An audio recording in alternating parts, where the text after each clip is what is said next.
Hi guys, how are you? Wish you are fine whenever and wherever you are. Once more again, okay? This is the third part of our revision, and let's start. Question 1. This is the chapter 11, okay? Question 1. And answer the following questions. Number 1. How can you calculate the average speed? You know the average speed calculated by the rule total distance divided by total time. So the answer divided the total distance traveled by the total time. Number 2. How is motion measured? The answer, motion is measured by the change in the object position. You know that when the object changes its position, it moves. But if it doesn't change its position, so it is stable, it's fixed in its place. Okay, so the answer, motion is measured by a change in an object position with the respects frame.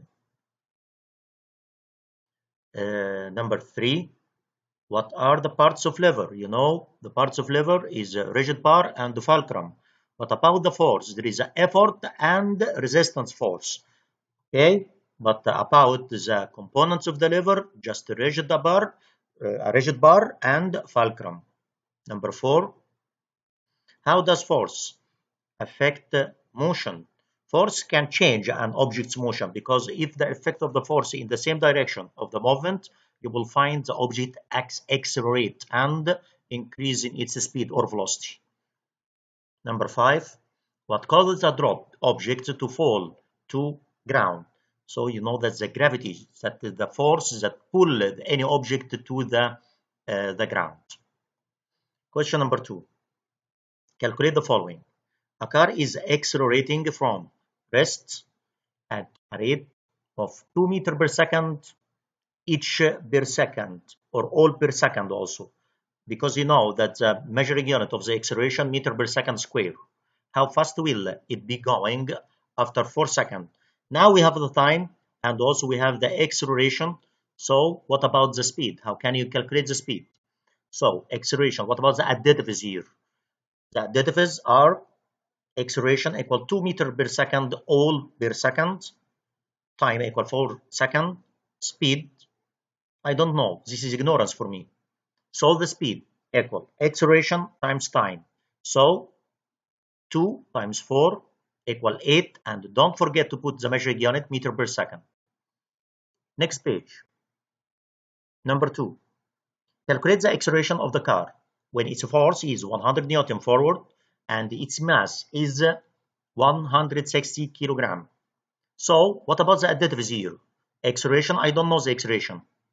Force equal 100 Newton, mass equal 160 kilogram, acceleration. So the answer, I just want to apply the rule, acceleration equal force divided by mass. So it's 100 divided by 160 equal 0.625 meter per second all per second. Number 3, calculate the momentum. You know the momentum is the speed times mass. You can calculate the momentum by the mass times speed or the velocity. Okay, and you have to know the velocity is the speed and the direction. We talked about before about that.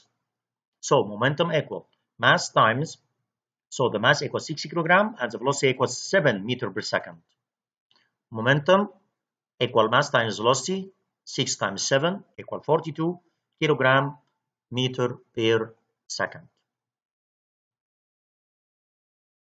Question number 3. Fish blank with the best terms from the box. Number 1, a push-pull or left from one object to another is a force. When you see push-pull, so this is a key word for you to write force. Number 2, a change in the position of the object over time is motion. I told you before, when the object changes its position, it moves. It moves, okay? So this is a motion, this is a movement. Number 3, the use of force to move an object a certain distance is called work. Because you know the work equal force times distance. The force applied to a machine is known as effort. The ratio, number 5, the ratio of input energy to output work is called efficiency. This is also keyword for you, the ratio of input energy to output work. So this is the efficiency of the lever, okay, or of the machine.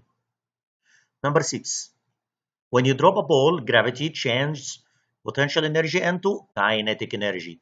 And you have to know when you drop the ball, you will find the potential energy decrease and the kinetic energy increase according to the change of the potential energy to kinetic energy. Units of force are Newton. So you know the measuring unit of the force is Newton. So the units of force are the Newton and the pound.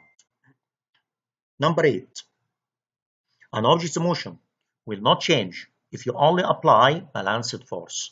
So when you effect by balanced force on the object, both of them cancel each other. Okay, so you will find the object doesn't move.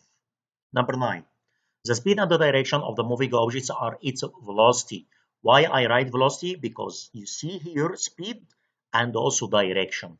When you see speed and the direction, so you have to write velocity here. But if I talk about the magnitude and also the amount only without any direction, so this is a speed, not velocity. The rate, number 10, the rate at which velocity changes is acceleration. Take care here, when the velocity changes, it's acceleration. And also when the speed change, also this is acceleration. But what about if the distance change, it's become speed. If the distances change, speed. If the speed change, acceleration. Velocity change, acceleration. Now in this question, number 10, what about velocity change? Velocity change. So this is the acceleration. The more momentum an object had, the easier to it's for that object to move other objects. You know, because the momentum equal the mass times velocity. Okay, so this is moment number 11, momentum. Next page, question 4, write the scientific term. Number 1, I am location of the object. You know the location, the place of the object is the position. So the key term or the scientific term here, position. I am the mass of an object multiplied by velocity. What about the mass times velocity? Multiply the velocity. So this is a momentum. Take care, because it's not clear here. Okay, so this is a momentum here. You have to write momentum. Okay, I am ability to perform work. So the ability to do work or perform work is energy. Energy. Okay, I am a measurement that number 4. I am a the measurement that combine the speed and the direction of a moving object. So this is a velocity. Why I write velocity? You see here speed and direction. Speed and direction. Don't forget that. Speed and direction. This is a velocity. Number 5. I am a pivot point for a lever. You know the pivot point of for a lever, that is a lever rotate around it. It's a fulcrum. Fulcrum. The key, the scientific term here, fulcrum. Number 6, I am the force that obs the motion of an object moving past another. So this is the opposite of the motion direction. So this is the friction. Okay, the friction, just the force that opposes the motion. Number 7, I am idea that energy can't be created or destroyed. So this is the laws conservation of energy. The laws conservation of energy. Conservation here means keeping or saving. Okay. Now question number 5. Compare between the following levels classes with the drawing. First class, second class, third class. So what about the first class? Both its arms are on the opposite side. You see here the weight like the resistance and here the effort. So you will find it's the opposite direction, or just you'll find the fulcrum here is between them. Okay, of the fulcrum. And what about the example here is seesaw. You know seesaw, just as the children use it. Okay, second class, both its arms are on the same side of the fulcrum. You see here, so the weight, like the resistance force, and the effort here, the force is this is also like the effort. Okay, both of them in the same direction of the fulcrum. Okay, and the effort arm is longer. You'll find the effort arm. What about the effort arm? The distance between the effort and the fulcrum. So this is the effort arm. And in this case, you will find the output work is great. Okay, so you will find out the effort arm is longer. What about the example? Wheelbarrow. Wheelbarrow, this is an example of the second class lever. And what about the third class lever? Both its arms are in the same side of the fulcrum. So yes, here the effort, and here the here the resistance according to the weight, and here is the effort. Both of them in the same direction of the fulcrum. So this is a third class lever. But you have to know the resistance arm longer. What about the resistance arm? The distance between the resistance and the fulcrum. So you will find the resistance arm is longer. And what about the example? Fishing rod. Next page. Question number 6. Match the following. Acceleration. So I told you before the change in the velocity, change in the speed. Okay, so you'll find this is acceleration. So acceleration, letter P, the change in the velocity over time. Potential energy. Potential energy, letter C, energy that is stored. Take care. The key word here is stored. Stored, when you see stored energy, this is the potential energy. Kinetic energy A, the energy of a moving object.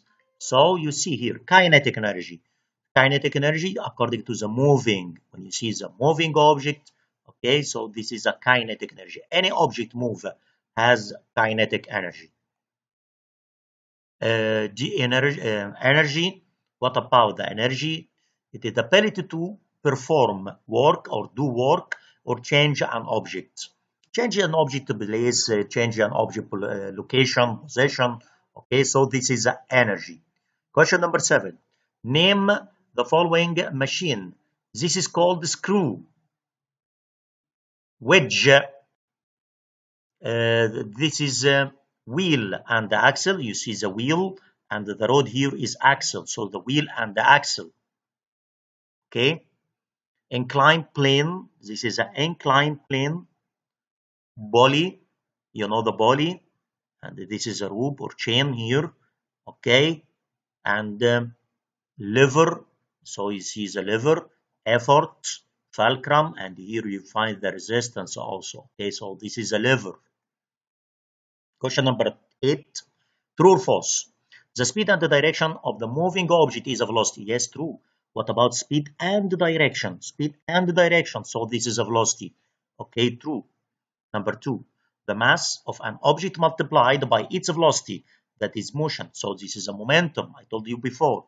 Mass times or multiplied velocity, it's a momentum. So this is false. Momentum, not motion. Number 3. Laws were created by Sir Isaac Newton to explain motion and forces. Are 4? No, false. 3. We studied before the first law, the second law, the third law. There is no 4. Okay, so 3 only laws. 3 laws, not 4. So this is a false. Number 4. Newton's third law states that for every action force, there is this kind of the imbalance force or reaction. Okay, so this is true. Every action has reaction, okay? Equal in amount, but in opposite in direction. Number 5, ram, screw, and wedge. There are forms of the inclined plane. Yes, true, because this example of the inclined plane. 6, when 2 or more simple machines are combined to make energy, force to make work. And you know, when 2 or more simple machines are combined, it's a form of complex machine, complicated machine. Okay. the or compound machine. Also, you can say compound machine. The ratio, number 7, the ratio of input energy to output work is kinetic energy. I told you before, the key word for you is the ratio. So the ratio is efficiency. Okay, efficiency, not the kinetic energy. So this is a false. Number 8, a push-pull or left from one object to another is force. What about the push-pull? Push-pull, this is a force. Yes, true. Yes, you write here true. Number 9, the property of a moving object that is equal to its mass times its velocity. What about mass times its velocity? Mass multiplied its velocity. So you find this is a momentum. Yes, it's a momentum here, true. Number 10, one-fourth that Ops motion. The key word for you, Ops motion. Ops motion is fraction. So Ops motion is fraction. Yes, true. I write here true. Question number 9, choose the correct answer. Which unit would properly label an object's acceleration? You know the measuring unit of acceleration, meter per second, all per second. So the letter C. Number 2, which describe how objects tend to resist change in motion. You know that tendency of the resistance of change in motion, this is inertia. Okay. Number 3, if unbalanced force acting on object is increased, the object will accelerate more according to the force in the same direction of the motion. Number 4, which is a unit of force? Newton. Which is a unit of force is, you know, the measuring unit of the force is Newton. Okay. Number 5, energy stored in the opposition of the structure of object. Take care for the energy stored. I told you before, the energy stored is a potential energy. Potential energy. So the letter P here. The answer is letter P, potential energy. Number 6, if a car accelerates on the level road, it's again kinetic energy. I told you before the kinetic energy according to the any moving objects. Okay, so the kinetic energy when you see the move. So this is a kinetic energy. Number 7, which is the unit of the work or energy? You know the measuring unit of the work or energy is joule, not Newton. Newton according to the force, but the measuring unit of the work or energy is joule. Number 8, how fast an object's position is changing over time is the speed. The keyword for you, fast. How fast the object position is changing, so the speed. According to the distance change, the position change is the speed. Number 9, friction between objects produce heat according to the kinetic energy change into heat energy according to the friction. Okay. Number 10, Newton's second law of the motion states that force is equal to the mass times acceleration. According, you know, in the Newton's second law, the mass times acceleration. The force equal mass times acceleration. 11, placing a dish on the higher shelf increase potential energy. Why? Because the distance between the object or the dish and the ground increase. So this is a potential energy, and this is stored energy inside the dish. Number 12, the force of gravity between two objects. You know that increase the mass because there is directly proportional between them, the mass and the gravity. Okay, and the decreases with the distances. There is inversely proportional between the distance and the gravity. Okay. Number 13, the force that you apply to assemble machines is called the effort. The forces that you apply, this is an effort. Which is this? This is a compound machine, a pair of scissors. Remember that, the pair of scissors is the compound machine. Number 15, when you do positive work on an object, you increase the object's energy. Okay, so this is a positive work. But what about the negative work? You will find here decreases. Okay, so when you do positive work on object, you increase the object energy. Wish you got all these points, and this is the end of our revision. Wish you enjoy your time. and see you next time. Thank you and goodbye.